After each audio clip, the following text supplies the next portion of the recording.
Papo de Esporte, o seu podcast semanal. E aí pessoal, tudo bem? Eu sou o Guilherme Faria, tô aqui também com o Gutinho e a partir de agora o Papo de Esporte está no ar. O Papo de Esporte é o seu podcast semanal e a gente faz aqui um resumão de tudo que aconteceu ao longo da semana nas principais competições esportivas no Brasil e no mundo. E claro, conta pra você o que vem por aí no final de semana. Então vem com a gente! Juntos com as principais notícias do dia no mundo do esporte. Segunda-feira após rodada, é claro que não pode faltar aquilo que viralizou no final de semana. E a gente vai começar falando sobre o VAR da discórdia, ou melhor, o VAR descalibrado. Meus amigos, só no Brasil acontecem coisas assim. E que vergonha! 36ª rodada CBF. O VAR vai falhar em um jogo importantíssimo, que mexia tanto na parte de cima como na parte de baixo da tabela. Aí não dá, né? Na vitória do Inter sobre o Vasco em São Januário, o primeiro gol foi marcado por polêmica e muita confusão na hora da validação. Foram quase 5 minutos de espera. E o sistema que deveria conferir a posição do atacante do Inter no lance do primeiro gol não funcionou. E a revisão foi feita no olho para a reclamação dos vascaínos. E acredite se quiser, de quebra, reclamação também dos flamenguistas, que estavam de olho em um possível tropeço do Inter. Agora, não parou por aí. No segundo tempo, o Vasco teve também um pênalti para lá de discutível marcado. E ele virou piada também nas redes sociais. Só porque era duvidoso? Não. Mas sim porque o artilheiro Germancano bateu e perdeu. Bola pra fora e o Vasco mais complicado ainda na briga contra o rebaixamento. E pra fechar o jogo pra lá de esquisito em São Januário, um gol constrangedor pro Vasco e consagrador pro Inter. Thiago Galhardo voltou depois de longas semanas sem atuar. E voltou também para a artilharia do Brasileirão. Ele fez um gol nos acréscimos do segundo tempo, com a marcação da defesa vascaína parada ao longo de todo o lance. Ao final, o jogador do Inter se emocionou, até tirou a camisa e tomou um amarelo, mas não será problema para o próximo jogo do Internacional. Só para concluir também o que foi destaque nesse final de semana, além de Flamengo, Inter e Vasco, ainda há um terceiro time na disputa pelo título do Brasileirão. É o Atlético Mineiro? Não, é o São Paulo, amigos. Acreditem se quiserem. Com a vitória de virada sobre o Grêmio, o São Paulo mantém viva a esperança, apesar de ter apenas 1% de chance de ser campeão brasileiro. Já o Atlético deu adeus à briga pelo título. Vamos falar então sobre os jogos desta rodada. O Goiás venceu por 2-0 o Botafogo e está de vez na briga para fugir do rebaixamento. Tem apenas 2 pontos a menos que o Bahia, que é o primeiro time fora do Z4. Pode inclusive, dependendo de uma combinação de resultados, sair da zona da degola na próxima rodada. O Santos venceu por 2-0 e rebaixou o Coritiba, segundo time garantido na Série B do ano que vem. O Atlético Mineiro empatou em 1-1 com o Bahia no Mineirão. O Flamengo venceu o Corinthians por 2-1 no Maracanã e o Vasco perdeu em casa para o Inter, 2-0. O Palmeiras voltou ao Brasil e venceu o Fortaleza por 3-0 no Allianz Parque. Resultado construído ainda na primeira etapa. O Atlético Paranaense venceu por 2-1 o Goianiense na Arena da Baixada. O Grêmio perdeu em casa e de virada para o São Paulo, 2-1. Hoje, segunda-feira, às 18 horas, tem Ceará e Fluminense no Castelão. Mais tarde, às 8 da noite, é a vez de Sport e Bragantino, na Ilha do Retiro. O Inter segue líder com 69 pontos. Flamengo tem 68, Atlético Mineiro 62, São Paulo também 62 e um jogo a menos. Fluminense tem 57 e joga hoje. Palmeiras 56 com 2 jogos a menos. Grêmio também tem 56. Atlético Paranaense 50. Santos 50. Corinthians 49 pontos em 10º lugar. O Bragantino tem 48. Ceará 46. Atlético Goianiense também estaciona com 46. Sport e Fortaleza tem 41. O Bahia tem 38. Vasco 37. Goiás 36. Coritiba 28. E Botafogo 24. Para concluirmos então o assunto sobre o Brasileirão, vamos voltar a falar sobre o VAR em São Januário. O Vasco informou que vai pedir anulação da partida por considerar a falha do VAR inadmissível.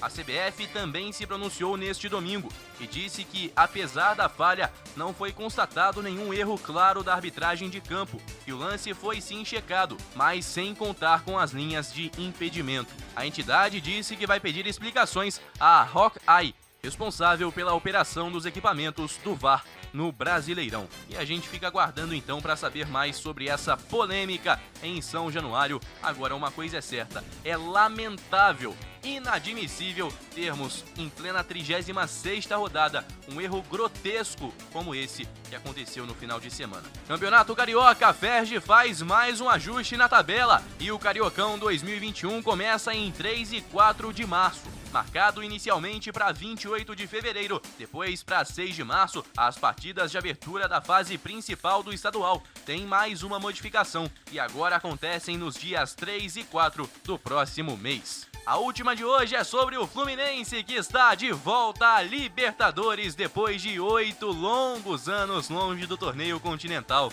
Esta será a 7ª participação do clube na Libertadores. Com 57 pontos, o tricolor é o 5º colocado do Brasileirão e por enquanto está garantido na pré-Libertadores. Porém, se vencer o Ceará hoje, vai colar no G4, zona de classificação direta para a principal competição da América do Sul.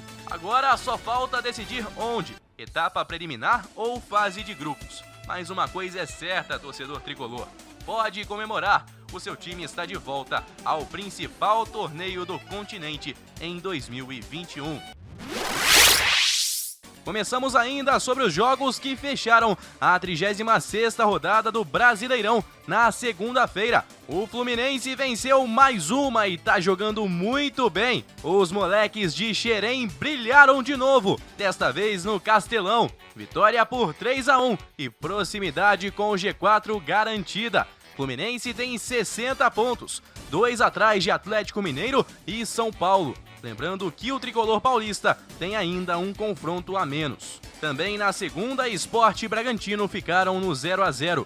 Com isso, o Sport ainda corre riscos matemáticos de rebaixamento e o Bragantino perdeu a oportunidade de ficar em 8º lugar e assim beliscar ainda uma pré-Libertadores. Claro que ainda tem Brasileirão pela frente e o Bragantino ainda pode correr atrás disso. A 37ª rodada acontece no próximo final de semana, mas nesse meio de semana, 2 partidas acontecendo hoje, quarta-feira. Pela 33ª rodada, clássico Santos e Corinthians, às 19 horas. Às 19h30 é a vez de Coritiba e Palmeiras, em jogo válido pela 35ª rodada. Vamos falar sobre números do Brasileirão, então? Primeiro, sobre chances de título ao final desta 36ª rodada.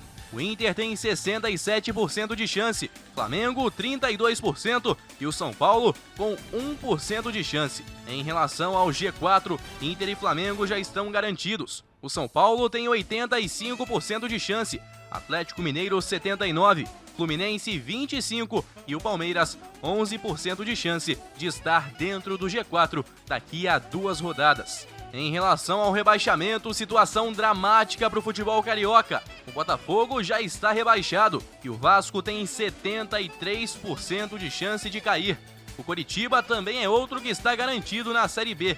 Goiás tem 82% de chance, o Bahia tem 39%, Fortaleza 5% e o Sport apenas 1% de chance de cair para a segunda divisão. Falando sobre o UEFA Champions League, Mbappé brilhou e o PSG atropelou o Barcelona em pleno Camp Nou, 4-1, com 3 de Mbappé e 1 de Kian pelo lado parisiense e Messi marcando de pênalti para o time espanhol. Os franceses podem agora perder por até 3-0 no jogo de volta, marcado para o dia 10 de março, no Parque dos Príncipes, na França. O Barcelona vai ter que buscar um milagre no nível do que fez em 16-17. Avança com uma vitória por 4 gols de diferença, ou por 3, desde que marque 5 ou mais vezes. Paris Saint-Germain está com a vaga encaminhada, então, na próxima fase da Liga dos Campeões da Europa e pode deixar para trás o gigante Barcelona, que nas últimas temporadas vem muito mal, especialmente em se tratando de 2019, 2020 e agora 2021. Falando sobre Campeonato Carioca, uma regra estranha. O regulamento do Cariocão de 2021 prevê multa para o clube que não escalar seus titulares a partir da 4ª rodada da competição, à exceção definida no artigo 41, a quem apresentar justo motivo para não escalar a equipe considerada principal. A FERJ colocou no regulamento esta medida, aprovada pelos clubes em reunião arbitral no fim do ano passado, para evitar alto número de jogos sem equipes principais, ou seja, para evitar esvaziamento do campeonato. Na edição do ano passado, Botafogo, Flamengo e Vasco usaram reservas ou sub-23, pelo menos em parte da Taça Guanabara. A pena estipulada é do valor correspondente à cota fixa de direitos de TV. Caso já tenha recebido, está prevista a multa neste valor, que será repassado aos clubes participantes. O acordo com a TV Record é de 11 milhões de reais para todos os clubes envolvidos dividirem. Agora, para Flamengo e Fluminense, que podem estar envolvidos na Libertadores neste mesmo período, a divisão ali dos times pode ficar complicada, principalmente para o Fluminense, que pode ter que jogar ainda a pré-Libertadores já a partir de março. E aí colocar time titular tanto em Libertadores como em Campeonato Carioca pode ficar meio confuso e meio complicado aí para a preservação dos atletas, no caso do time de Laranjeiras. Ainda sobre a polêmica arbitragem do final de semana em São Januário, o Vasco entrou ontem, terça-feira, com pedido no STJD de anulação do jogo contra o Inter. O clube questiona o fato de o gol de Rodrigo Dourado não ter sido revisado pelo VAR, por conta de uma pane na tecnologia. De acordo com o artigo 84 do Código Brasileiro de Justiça Desportiva, ao receber o pedido do Vasco, o presidente do STJD, no caso Otávio Noronha, pode indeferir ou protocolar a ação.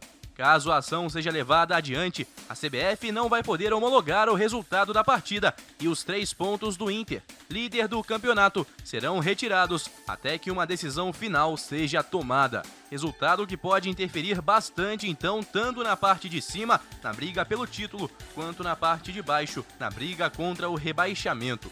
Vamos seguir acompanhando. E a última de hoje é sobre o Flamengo, que iniciou a semana com a melhor das notícias para o torcedor, visando o duelo com o Inter no próximo domingo. Gabigol e Arrascaeta foram reavaliados no Ninho do Urubu e, como previsto, não apresentam lesões no joelho e no tornozelo, respectivamente. Ambos sequer precisaram realizar exames de imagem para comprovar uma possível lesão. Com isso, Rogério Ceni tem praticamente todo o elenco à disposição para a partida, que vale a liderança da competição na penúltima rodada. Apenas Thiago Maia, que operou o joelho e não joga mais nesta temporada, e Diego Alves, que trata lesão muscular na coxa, estão fora de combate para o time do Ninho do Urubu. Tá, então, Gabigol e Arrascaeta sem problemas podem jogar no próximo final de semana. Vamos juntos nessa quinta-feira. A FIFA divulgou ontem a primeira parcial de 2021 do ranking de seleções, há pouco mais de um mês para o início dos jogos das eliminatórias para a Copa do Mundo do Catar. Por todos os continentes, nenhuma alteração entre as 32 melhores equipes nacionais ranqueadas. Ou seja, Bélgica segue em primeiro, com França em segundo e o Brasil em terceiro, os 3 separados por apenas 37 pontos. Inglaterra e Portugal completam o top 5 de seleções, segundo o ranking da FIFA, atualizado nesta semana. Falando sobre Internacional, o Inter guardará as 7 chaves, o mistério sobre a utilização de Rodinei, até minutos antes do duelo decisivo com o Flamengo, no próximo domingo. Mas a diretoria colorada dá indícios de que pagará a multa de R$1 milhão para contar com o lateral direito na partida. Rodinei está emprestado ao Colorado pelo rubro-negro até o final do Brasileirão.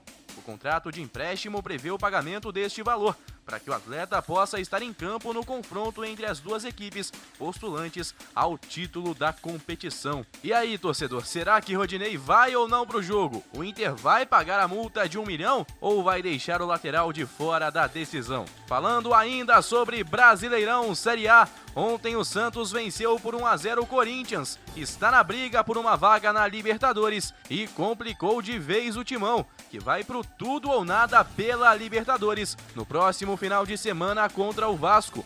Quem também perdeu foi o Palmeiras. 1-0 para o Coritiba, em cima do time reserva do Verdão. Mesmo assim, o time de Abel Ferreira segue em sexto lugar na competição. Próxima rodada de número 37 começa no próximo sábado. E eu me despeço hoje falando sobre o Santos, que está muito próximo de Ariel Holan para a sequência da temporada. O treinador argentino e o Santos já concordaram sobre salários, tempo de contrato, que será de 2 anos, com mais um previsto, e outros detalhes considerados importantes. Agora, os 9 membros do Comitê de Gestão do Peixe discutem as condições acordadas com Holan. Nos últimos dias, membros da diretoria do Santos divergiram sobre perfil e valores para contratar um novo técnico. Para que Holan seja aprovado, é preciso que ao menos 5 membros do Comitê de Gestão concordem com as condições previstas no contrato, então, com o argentino. Será que vem mais um estrangeiro para o futebol brasileiro? Ele que já foi inclusive cotado em outros clubes, como por exemplo o Fluminense, que é outro também que está próximo de anunciar um treinador para a próxima temporada. E o nome mais provável, que nos bastidores parece estar acertado, é de Roger Machado. Muito bem, vamos juntos nessa sexta-feira com as principais notícias do dia no mundo do esporte. Começamos hoje por aqui falando sobre futebol feminino e a She Believes Cup. O Brasil estreou nesta quinta-feira e venceu de goleada a Argentina por 4-1. Os gols foram marcados por Marta, Debinha, Geise e Adriana. A Argentina diminuiu com Mariana Larroquette. Na estreia no torneio, Pia Sundhage fez testes em todos os setores da equipe. A aniversariante desta sexta, Marta, deixou dela então na vitória por 4-1 da seleção brasileira. Muita sorte para as mulheres do Brasil na She Believes Cup, que acontece lá nos Estados Unidos. Falando sobre Brasileirão Série A, 37ª rodada neste final de semana. A bola começa a rolar nesse sábado com Coritiba e Ceará no Couto Pereira, às 18h30. Mais tarde, às 9 da noite, tem Fortaleza e Bahia, jogo importantíssimo na briga contra o rebaixamento. Domingo, a decisão do Brasileirão. Flamengo e Inter no Maracanã, às 16 horas. Mesmo horário também para Corinthians e Vasco na Neoquímica Arena, jogo importante principalmente para o Vasco na luta contra o Z4. O Corinthians tem mínimas chances de classificação para a Libertadores. Também às 4 da tarde tem Sport Atlético Mineiro na Ilha do Retiro. 18h15, a vez de Santos, que briga por uma vaga na Libertadores, e Fluminense, já garantido no Torneio Continental de 2021. Mesmo horário para Grêmio e Atlético Paranaense na Arena do Grêmio. Às 8h30 tem Goiás e Bragantino na Serrinha. E a rodada se encerra na segunda-feira com 2 jogos. Às 18 horas, Palmeiras e Atlético Goianiense. E às 20 horas, Botafogo e São Paulo. Na tabela, segue o Inter com 69 pontos. Flamengo tem 68, Atlético Mineiro 62, assim como o São Paulo. O Fluminense em quinto tem 60, 4 a mais que o Palmeiras em sexto com 56. Mesmo número de pontos do Grêmio em sétimo. O Santos em oitavo tem 53, Atlético Paranaense 50, Corinthians e Bragantino 49, Ceará e Atlético Goianiense 46, o Sport tem 42, Fortaleza 41. A briga fica mais acirrada contra o rebaixamento entre Bahia com 38, Vasco 37 em 17º lugar e Goiás 36. Já rebaixados, Coritiba e Botafogo completam a tabela. Falando mais então sobre essa briga contra o rebaixamento, são 5 times contra 2 vagas e mais 6 pontos em jogo. Do quinteto, o Leão Pernambucano é o que está em situação mais confortável. Está a 5 pontos do Vasco, que abre o Z4. Em sequência, o Fortaleza é o segundo menos ameaçado, 4 pontos acima da zona. Os 3 abaixo protagonizam a briga mais feroz. E a situação é ainda mais complicada para Vasco e Goiás, que podem, inclusive, ser rebaixados neste final de semana. Caso o Bahia vença o Fortaleza, o Vasco perca para o Corinthians e o Goiás não vença seu jogo. Com essa combinação de resultados, a situação na parte de baixo da tabela estará definida. Agora, a torcida do Vasco não pode, assim como todas as outras, frequentar os estádios. E faz como pode para apoiar o time e evitar o que seria o 4º rebaixamento. A hashtag Milagre de Itaquera reúne mensagens de apoio visando o confronto de domingo em São Paulo. Trata-se de um jogo de vida ou morte. Hashtags como Eu Acredito e Milagre de Itaquera chegam aos assuntos mais comentados da internet. Talvez só a fé da torcida possa ajudar a mudar a realidade da verdadeira pedra no sapato que virou o Corinthians nos últimos anos. O time paulista, nos últimos anos, eliminou o Carioca na Copa do Brasil de 2009, no Brasileirão de 2011 e na Libertadores de 2012.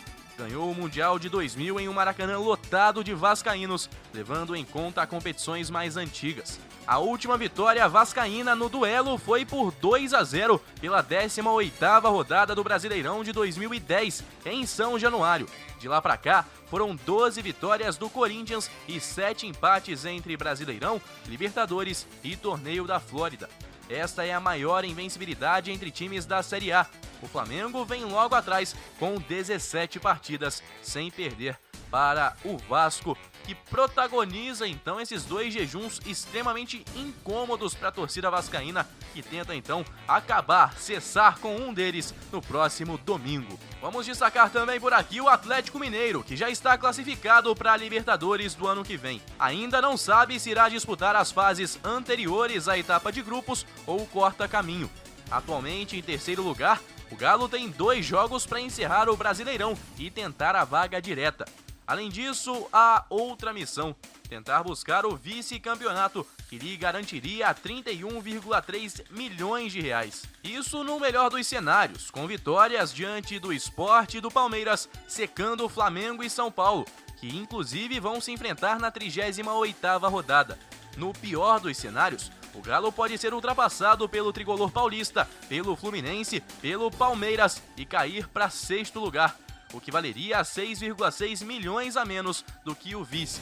A essa altura, com a vaga garantida na Libertadores, apesar de ainda não saber se vai ser na fase de grupos ou não, vale muito também não só para o Galo, mas também para Fluminense, Palmeiras e o próprio São Paulo, a premiação maior nas colocações superiores. Então, torcedor, anota aí pra você ficar ligado, hein? Nesse final de semana pode sair o título do Brasileirão, caso o Inter vença. Se o Flamengo vencer, terá vantagem numérica nos pontos na última rodada, quando enfrenta o São Paulo. Além da briga pelo título, você pode ficar de olho também na luta contra o Z4, que pode ter mais definições neste final de semana.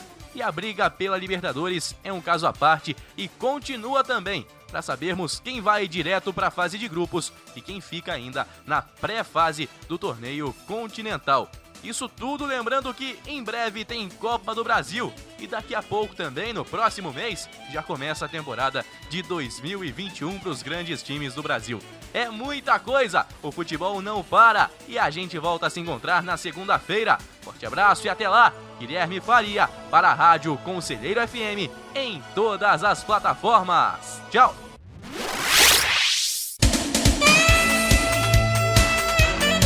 Tá, então, galera, esse é o Papo de Esporte dessa semana, mas na semana que vem eu volto com muito mais pra você. Não se esqueça de compartilhar com os amigos o nosso podcast, que está disponível em todas as plataformas de áudio e também no nosso canal Papo de Esporte no YouTube. Um forte abraço e até a semana que vem!